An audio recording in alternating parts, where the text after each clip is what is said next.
folks? This is brother AD coming back at you with another episode of Geek Chic. What is Geek Chic? Geek Chic is living the life, the dream of the legends that are geeks in our society. That's us. What's also representing what's also cool, what's pop culture, bringing it all together. So I'm your boy AD, but let me just go around and introduce you to the rest of the brothers who's going to join us today. What's up, fam? Introduce yourselves. Brother George, hailing from the DC, newly single, but who's counting? Oh, man, one of those things, man. I hear you, brother. Just one of those things. Well, this is the one, the only, Rob Bug, sitting up here talking with my brothers, just chilling, having fun always, enjoying the night somewhere in the New York City metropolitan area. Now I'll leave it at that. All right, no doubt. Yo, I mean, so right now we're rocking, man. Sometimes the temptations gotta, we gotta just, rock as a trio, man. Just kind of go in there, masters of ceremonies, right? So I mean, what's good? What's popping this week, fellas? Well, I guess I'll start the party if you don't mind. Cambridge Analytica. Yep. Data scraping. Let's see. They're in a lot of hot water, and consequently Facebook as well, because it's turned out that they have boosted. Is boosted a good word? Yeah, it is. They boosted the data off 78. Maybe it's ganked. Maybe it is jacked. Jacked works. Of course, I would go with the word jack more. I would say let's keep it a little urban. They jacked. We ain't gonna say boosted. We're gonna say they jacked a couple people's information, just a little bit. Okay, we're gonna need some Urban Dictionary translations because they'll call it data scraping, unauthorized. Facebook's caught in the middle because we're up to 78 million users and counting. Yeah, it was 50 million about 2 weeks ago. 78 million. I'm guessing it's going to be 100 million plus by the time the smoke clears, because I understand that Brazil, Indonesia, and India are putting in requests to Zuckerberg about basically what the hell is going on with you, dude. And so remind us what happened on this. Like, how do we get here? Well, for those who didn't catch us last week. Right. Well, Cambridge Analytica got busted taking data from Facebook users and using it potentially. There's the possibility that it was used in the presidential election in terms of the Russian bot farms and the ability for targeted subversion of the electoral process. Your mileage may vary on that. But I think what, even past the election results, which we may never know completely one way or the other, is the fact that I think all of us were stunned at the amount of data that Facebook allowed other people to have on us. Things that we thought were deleted. For example, I believe recordings that are in Messenger that you thought were gone forever, not so fast. They're still there. The ability to take one's cell phone number and then also be able to pinpoint other users and hit them up for data. Because data is the currency of Facebook. Facebook's valuation, I'll have to look it up here, but even after this latest hit, their valuations, I think around I'm sorry. Well, let me put it this way. They lost 14% of their shares. So that's $50 billion of market value ever since the scandals broke. And it's probably more than that. Zuckerberg himself has lost $10.3 billion of personal wealth. Wow. So, yeah. So I still think he can afford Starbucks, though. I'm just going to. He might be. He's going to be on Dunkin' Donuts in a minute. But I mean, I guess part of what the question is, should he have lost that wealth? Is it just our fault because we held Facebook to a higher standard and perhaps they deserve? I personally deserve that particular standard. So I personally think Facebook was actually not held to a standard at all. There has been no regulation. I agree with that. But I agree with that, but I'm going to elaborate on that a little bit. I don't believe it was held to a standard, but also to kind of go where Don was going with this was, why are we like stunned or outraged about stuff like this? I personally think every time you log on your computer, it's a technological fingerprint that you're leaving behind every time. I don't think anything ever gets wiped away. I don't think anything ever is completely gone. I mean, we would like to believe that. I mean, and maybe it's going between us little people at the bottom, but I mean, were we really that naive to believe this? I'm just asking because I never believed that. I just didn't. Well, and I guess the other part to that, and then the other side of the coin is the data could be there, and maybe the data is there for when we commit that and high crime and misdemeanor embezzlement trial, right, where the Department of Justice is coming after us. But perhaps we don't think that is coming out or accessible in our everyday lives, right? Mm-hmm. So we assume, for example, we decided, or we got so far in our careers that we were CXO or some type of company, then maybe that data would be relevant. But maybe what the argument today is all of that data that's being mined by corporate, did we anticipate that was going to be relevant tomorrow or really the next minute?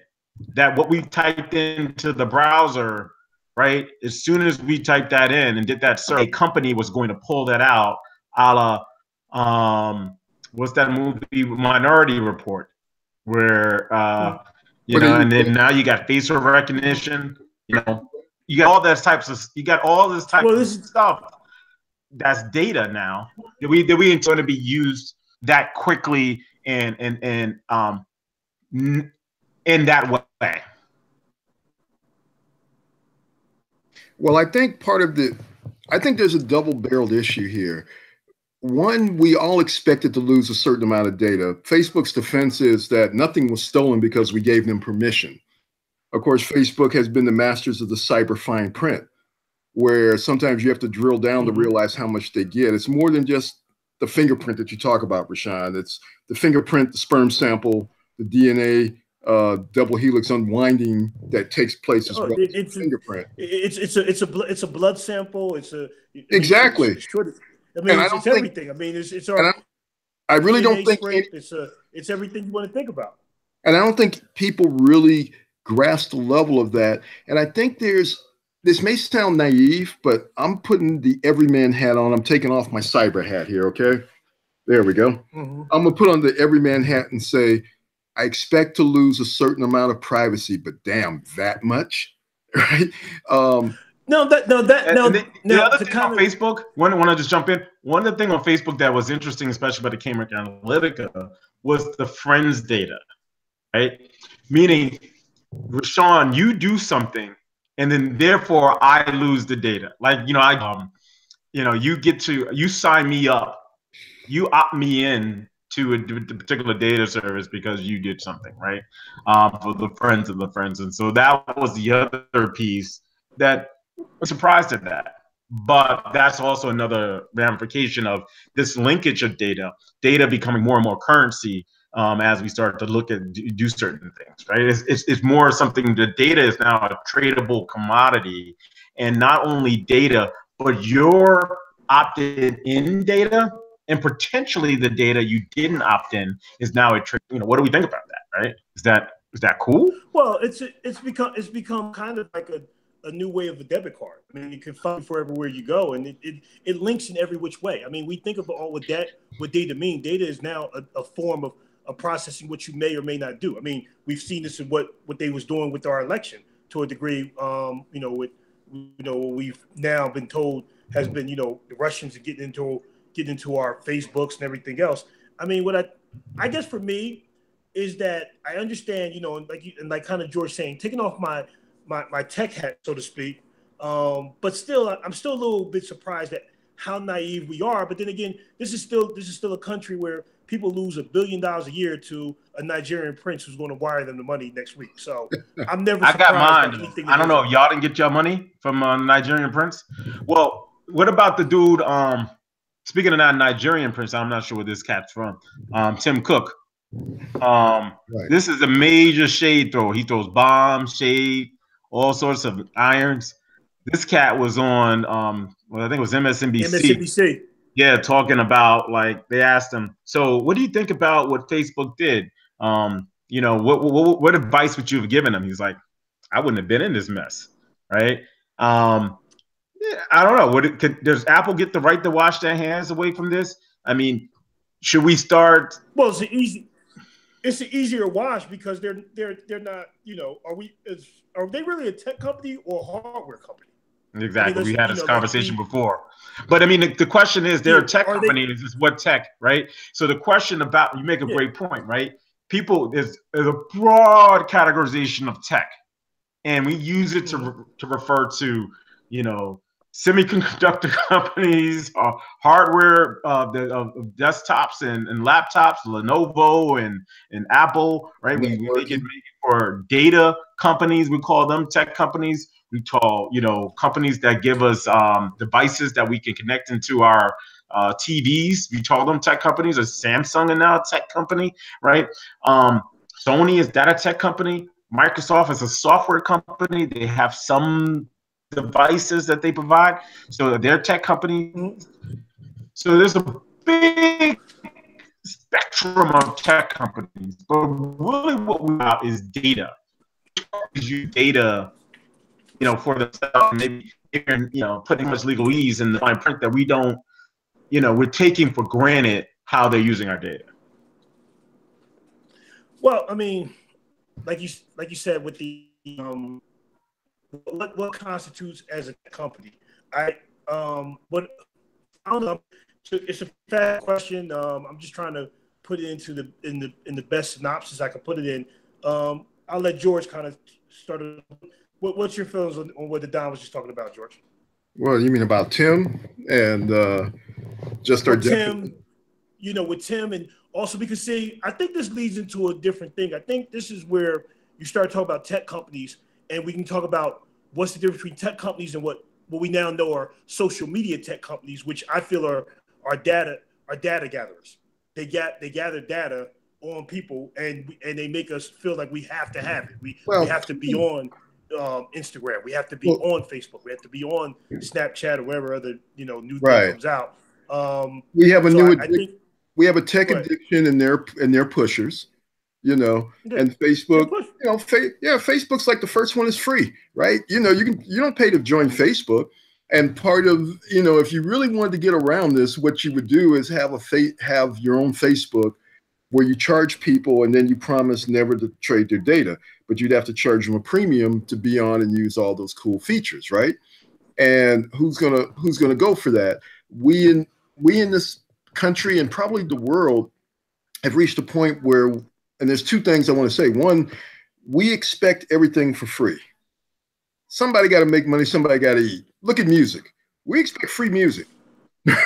We want to download, you know, we don't want to spend money on downloads. We don't want to spend money on anything except online dating. And even then, you know, you can do Tinder for free. But what would you give up for that, right? That's what you're getting at, right? What do you give up for having something free? Right. And the other point I was going to point out is that the biggest data gathering tool that is going to blow up in the next 5 years is going to be your car.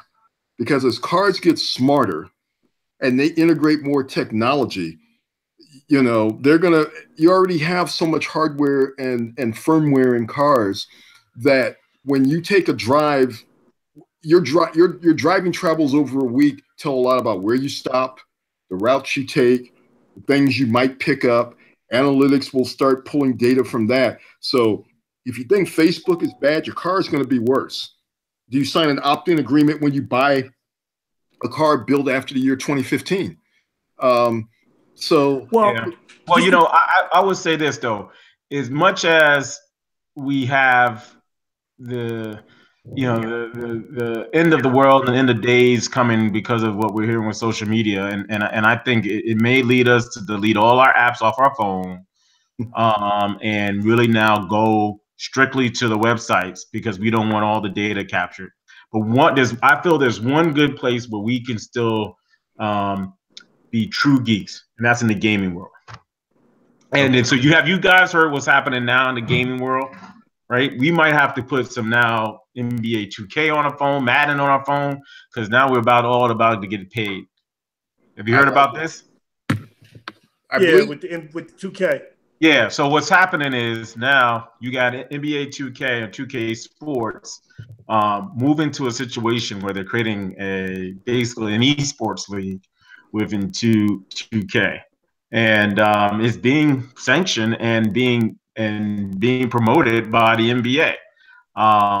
So I think it's going to be an interesting moment where you're starting to get this influx and infusion of not just this whole phenomenon around esports, but a couple of other things.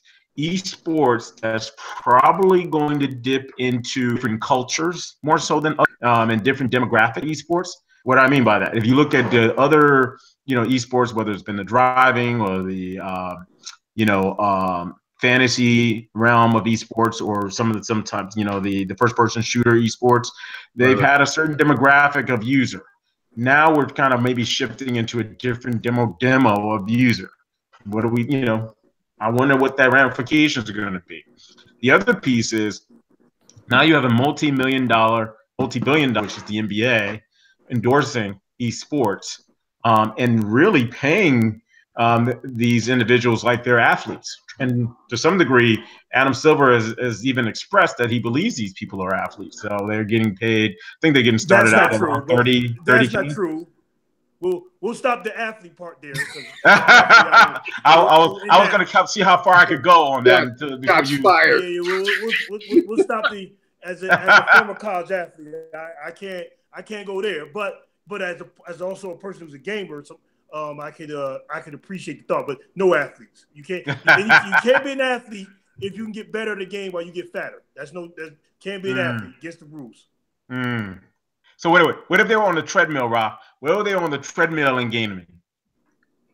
Well, the problem with this is that I know people who are better at games now at 40, 41 than they were at 24. And that kind of goes against the thing of athletes where you don't really get better after 30. Well, that's not necessarily true if you think about skeet shooting. Right, skeet shooting. A lot of the shooters, shuffleboard. Okay, so Olympic sports. It's an Olympic sport. Skill that they're very good at. They have a very particular skill that they have mastered and become good at. I promise you, Rashawn. I promise you, I'll be a better curling athlete in 2 years than I was at 30. I'm going to be a curling. Once again, yeah, you need to get that curl because there's a form to your curling. You need to get down in that squat position and make it happen and start swinging. Boom! But I mean, Rashawn is just wants everybody to adopt his athletic mortality. I mean, you're the epitome of Ms. Love's company, man. It is what it is. But going back to what Don was talking about, with a more serious, I mean, I do think this is a way. I think the NBA has been very much at the forefront of incorporating with the way the world works now. I mean, I have nephews and who I don't know if they can dribble basketball, but they can tell you everything about NBA 2K18. And I think that we can also argue this would be for a different topic, a different day. Where the NBA 2K has probably overtaken Madden in a lot of ways as the #1 sports gaming site. I mean, people love it. They love to go on it. It has its own community, as Madden does too. But my point being is that I think the NBA, which is always, but it's also follow. I mean, I think you can make an argument there. Quickly, I think you can make an argument there that part of the reason that they're overtaking might be because of how basketball and NBA in particular is stepping up socially on a couple of issues where the NFL perhaps is in a crossroads right now, right? And so that might have an impact on the game. But keep going. But I think it's socially. I think that plays a role. I just think right now NBA players are much cooler than NFL players. NFL players are trying to get the attention that NBA players naturally get. I mean, and sometimes they go too far, i.e., Odell Beckham and other people. Right. But where in basketball they just get it naturally. And a lot of that has to do with just the nature of the game of you can see who they are, what they look like. Right. I mean, right. I think it's just it's just by nature it comes down to that. I mean, I can honestly sit here and tell you, like, as a big football fan, I love Antonio Brown, but he could walk down,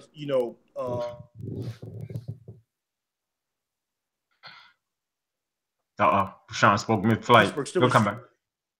Yeah, I don't think that would happen if, to use it. I won't even say LeBron, who's obviously, easy, but I don't think that would happen with Steph Curry, who is still he's 6'3", but I think even he's more of a not an unusual height. And if Steph Curry walked down the street, people would immediately know who he was.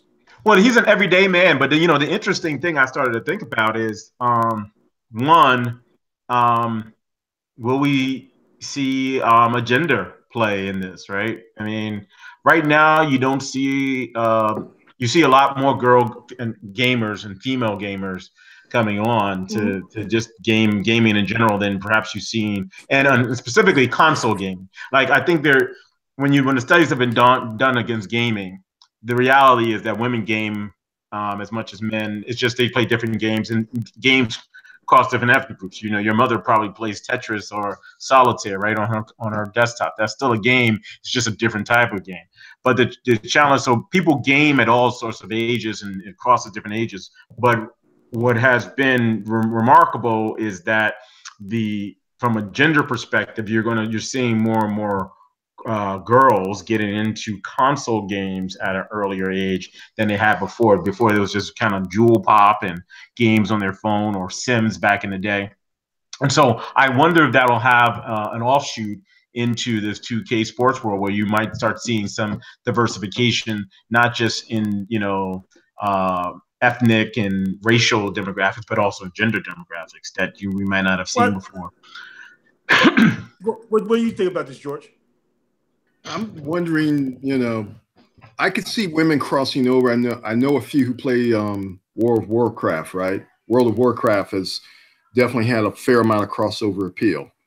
I can think of an ex-girlfriend who got absolutely addicted and looked at me funny when I wouldn't play it. I was a City of Heroes guy, but it was a PC-based game. As far as sports and athletics, it'll be interesting to see what happens. I mean, the WNBA, for example, has been around for well over a decade, and it still hasn't 20 years. And it still hasn't grabbed the public attention to the extent I thought it would. I mean, we've had a generation of young women coming up seeing these players, and I'm a huge fan of the women's game. I refereed women's basketball for 15 years.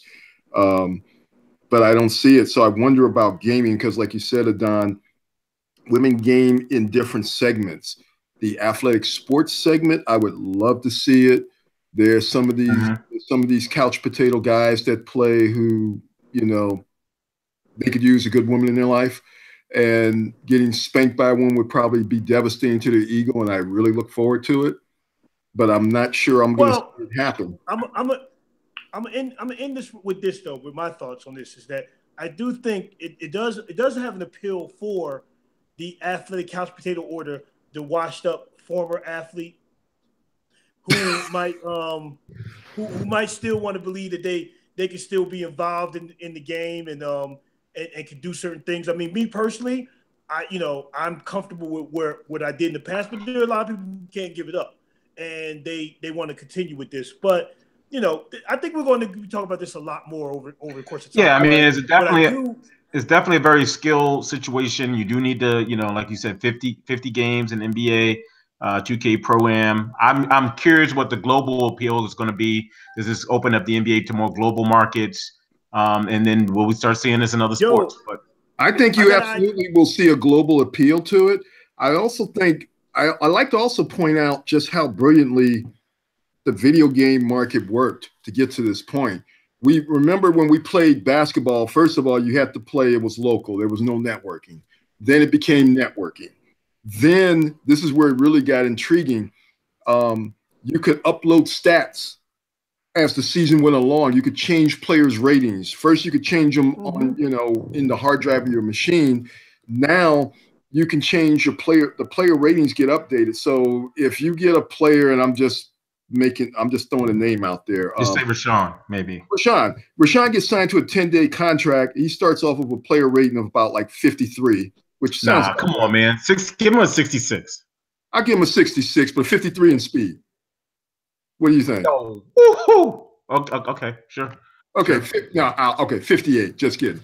But Rashawn gets some burn, and next thing you know, I get a download. Rashawn's up to a 74 and a 69, right? And so all of this is inevitably led to the point now where we're going to have virtual human avatars playing, and I think that's just an amazing evolution. Very Westworld. Well, real quick, let me kind of build off that, because we talked about something about global phenomenon, and it made me think of, we're gonna go away from 2K for a hot second, but I want to kind of go to something that we talk about global phenomenons, and you use the word Avatar, which makes me think of one of the biggest movies ever. What do we think about, we're in the month of Infinity Wars, Avengers Infinity Wars, and we're coming off an historic, MCU movie in Black Panther that just set all types of records. This weekend just went to the third biggest movie of all time at over, I believe, 1.3 billion, if I'm not mistaken. Past Titanic. My heart will go on. Past Titanic. So as we're talking about global phenomenon, what do we think is going to happen with the Avengers Infinity War? Number one, do we think it's going to beat Black Panther? I maybe to a degree, unfortunately, because I'm very proud of the success of Black Panther. I think it will surpass it because you have everybody's favorite hero in this movie. Matter of fact, I'm quite certain it will surpass it, to be honest with you. But what do we think of as we're coming up to Avengers Infinity War, and what are some of your preconceived notions or thoughts about it as we're getting ready for it? I think it will surpass Black Panther. I think it's going to be a phenomenal movie, and it's probably going to make people ask some questions. I don't know as a movie wise. I think action wise, a lot of these movies hit. Is one of the things I think when we were talking about Black Panther originally, is that for some folks, Black Panther was their best movie, but maybe not their best action movie within the Marvel MCU, right? And I think one of the things you're going to find out, I think this is going to be more of the return back to the action that I think that you might see in the Winter Soldier, or maybe even the Civil War to some degree. I feel like the Captain Americas and the Avengers in general have been really more action focused, where you might find the individual movies a little bit more story focused, and specifically Black Panther. So I don't think we're going to find more of the story arc other than the arcs that align to the comic book. But it was nothing like where you have like someone like Killmonger, who's an antagonist. You're going to have Thanos, who's, just, a badass who just hates people and wants to take over the world or the galaxy. That's my take. But I think what Thanos does bring is a fear factor for everybody, because I don't know if people who may be watching this or they don't know, Thanos and George, I think you'll co-sign this. He ain't no day at the beach. Let's just put it like that. He's gonna be. I've seen him do some things in comics that if they make him anywhere near to what he was in comics, woo, this is gonna be crazy. This is gonna be crazy. So where are the Infinity Stones now? Like where are they? I mean, because basically the whole movie is a MacGuffin around the Infinity Stones, right? Well, it's going to be interesting because, okay, first of all, you have the Yellowstone, which is I think the Mind Stone, and that's in the head of the Vision. That's the Mind Stone. What does the Mind Stone do again? Well, okay, I'm gonna get myself in trouble here, but I believe it's mind control. So you have the Soul Gem, you have the Time Gem. The Soul Gem, which has always been held by Adam Warlock, which he's not in this movie yet, but he will be coming up in the MCU soon. But I wanted to start with the gems that we found.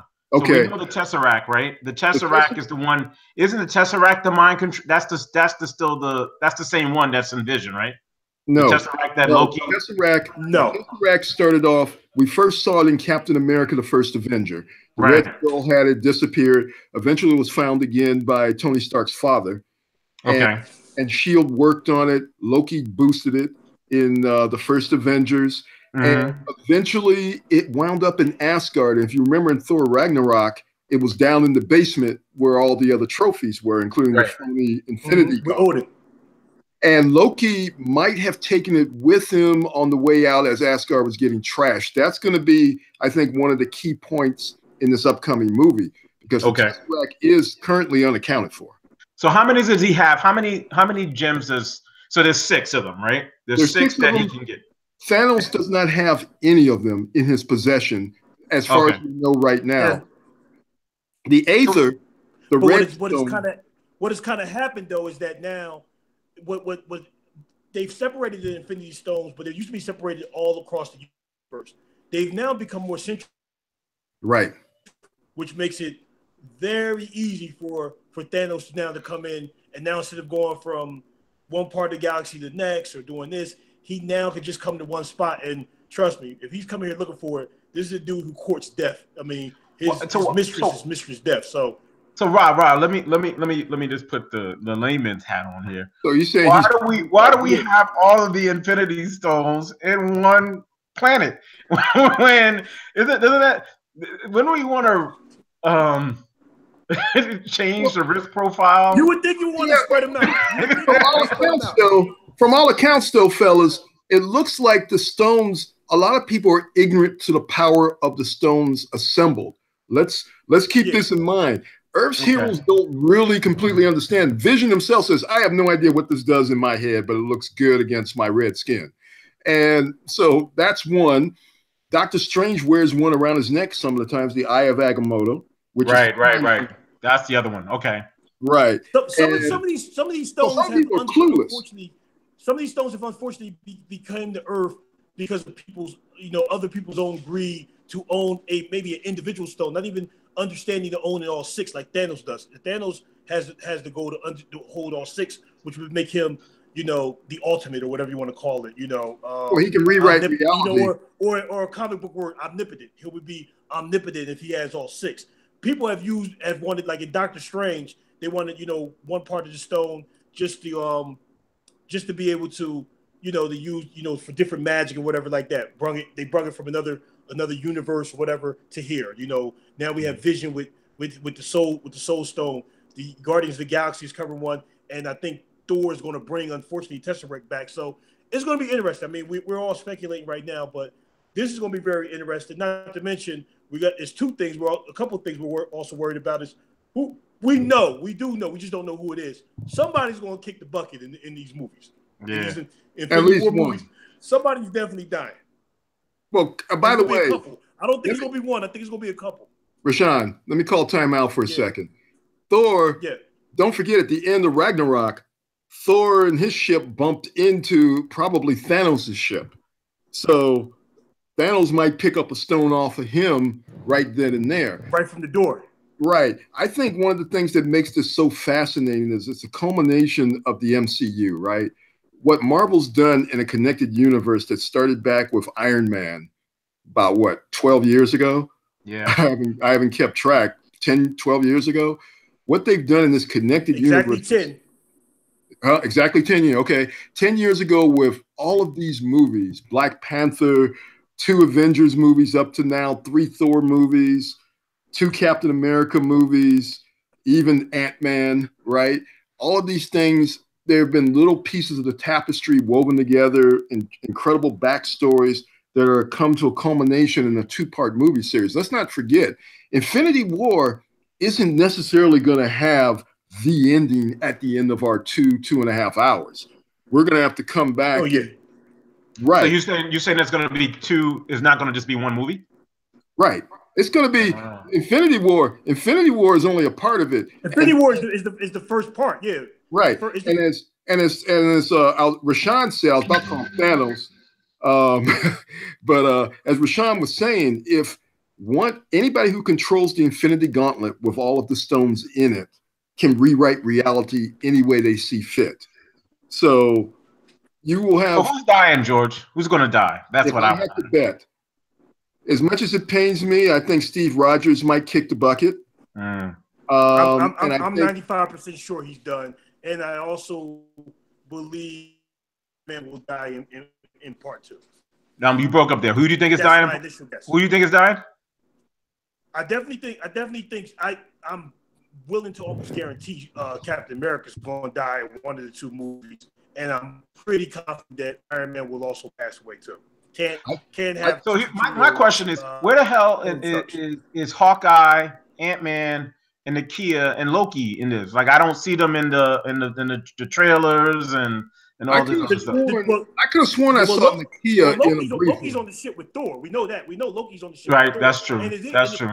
And we also there is a trailer. I don't know if you've seen all of them, but there is a trailer where it looks like he betrays, and there is one of the Infinity Wars trailers that he's there. He's definitely in there. Nakia is also in one of the trailers as well. She's definitely going to be there. Okay. Hawkeye is the one that we're not really sure about right now. But definitely Nakia and Loki I've seen in trailers and other things like that. I mean, we saw with Captain Rogers. Think we'll see Nick Fury? America. Absolutely. Huh? You think we'll see Nick Fury? Nick Fury? Absolutely. I think he absolutely shows up. Oh yeah, he'll play a major role without question. But I'm curious, and I have nothing but speculation on this one. The gauntlet can bring people back. You might see. I'm wondering how reality gets rewritten, because it is an awesome device to sort of tweak the MCU and bring in new characters. So you might see Steve Rogers come back, but he may not be Chris Evans. Or you might see a younger Tony Stark. Or heck, Eric Killmonger comes back from beyond, right? Which we would all love to see.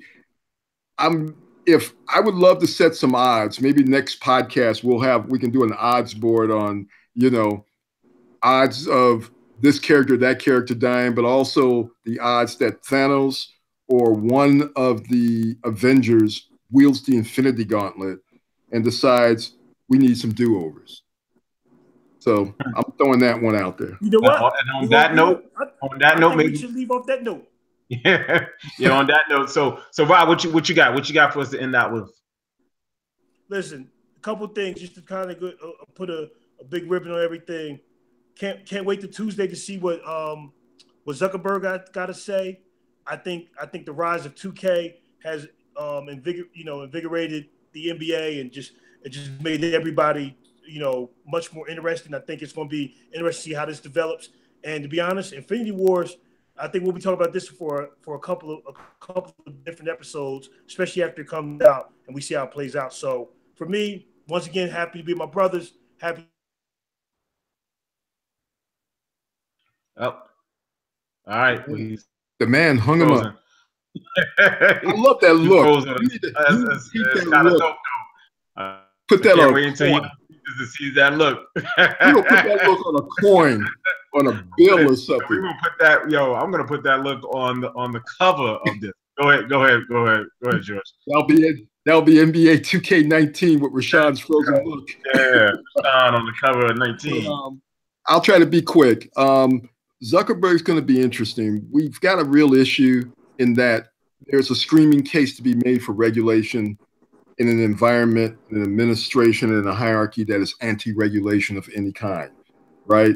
So it's going to be interesting to see what gives, because something has to. Again, a privacy bill of rights is something we're way overdue for in the 21st century. That's one. Two, Adam Silver is the anti-David Stern. Anybody who's been around me long enough knows that I had very little respect for David Stern at the end of the day. Adam Silver stepped into an interesting situation, and to this point, he hasn't hit a wrong note yet. I have an immense amount of respect with how he's handled the league and worked with the players and frankly treated them like men. I mean, Roger Goodell should have been pulling out 3 legal pads and taking notes. So the NBA 2K is going to be interesting on a global level to me and anybody who's a gamer. And finally, Avengers Infinity War, I'm just going to sit back. I'm going to enjoy the ride. I do believe it's going to shatter records because you have everybody in one place. Plus, you can't tell me they didn't go back and tweak the Black Panther scenes given what's happened with, I'm sure they did. Right. So it's going to be totally turbocharged, absolutely turbocharged. So I'm looking forward to that. All right. Well, listen, I think y'all said enough. I'm just going to leave you with this. you know, Jim, and Infinity Wars. I'm looking forward to it. I think y'all said everything about what Zuckerberg's gonna, we're gonna look for what he's doing on Tuesday. And I gotta, step my game up on 2K. I'm looking at it over there. I might just go start practicing.